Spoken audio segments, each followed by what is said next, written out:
We're gonna like start off this video by kind of spraying some of this stuff. I got this like years ago. So basically it makes everything like super hazy. It's literally haze in a can. Film set stuff, better than a fog machine.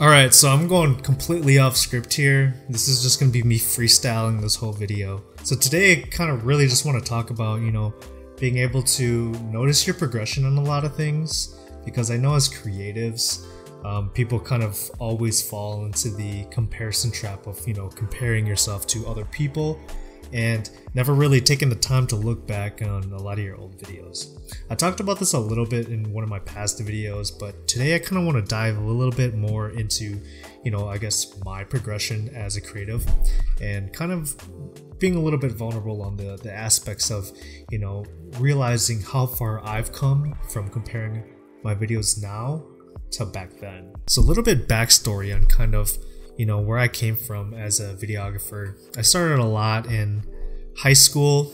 I did that a lot, even in middle school. But then in college, I kind of stopped because I kind of had the mentality of, needing to do school. But as school went on over the years, I realized I had that itch to do it, and I continued it, pursued it, and did it outside of college.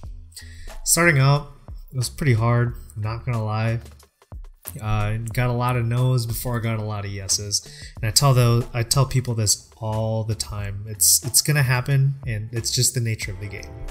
And going on from that, as the years went by, it became a lot more easier to start filming these things and editing these things, and being able to challenge myself in different ways. Being from a place where there was not a lot of creatives doing what I was doing, essentially, I kind of had to challenge myself a little bit more and get to a place where there were a lot more people accessible to me and within the community that I wanted to be a part of.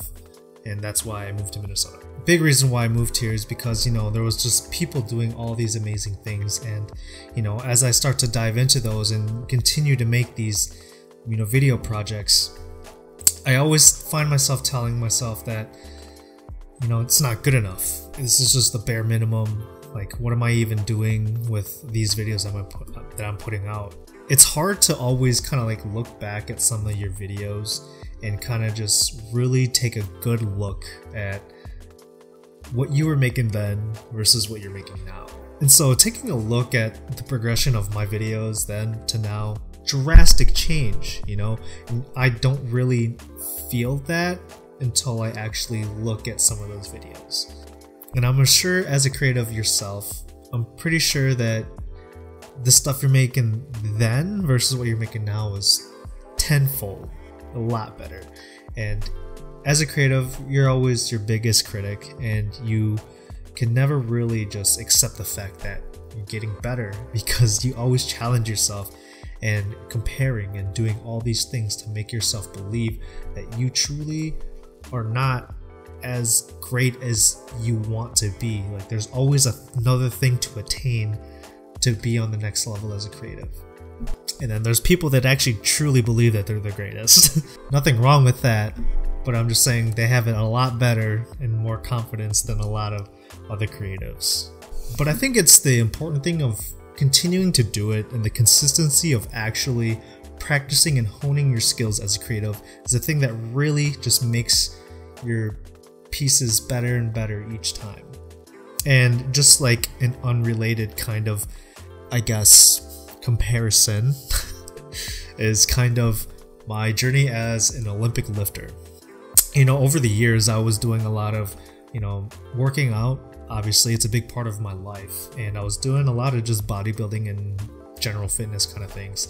And it wasn't really until my cousin really kind of introduced me into Olympic lifting, which I realized, whoa, my body mobility sucks. And I kind of fell in love with it as I kept doing it, because there was always something to attain, and I can naturally see my progress.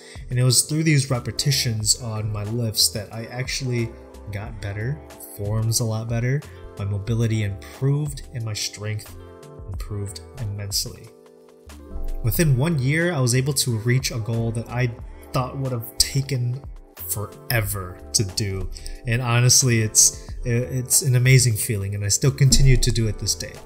Relating that to video, I kind of wish I recorded a lot more of my progress aside from just the video pieces itself, because unlike my Olympic lifting, I can see the differences on, you know, my form and all that with my lifting versus my videos where it's just pieces that I'm making.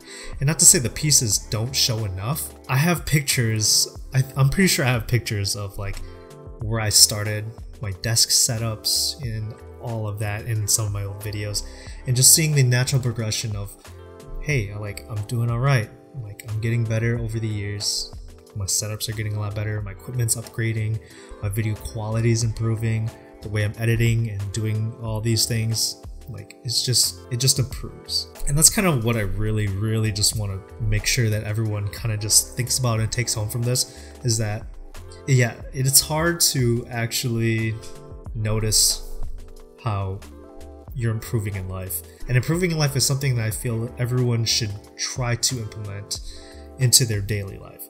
Improving helps you improve as a person and being a better version of yourself.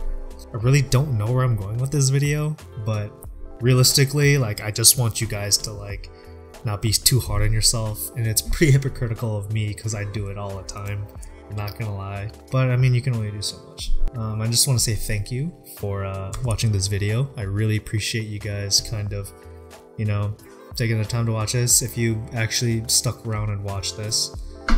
But yeah, rock on.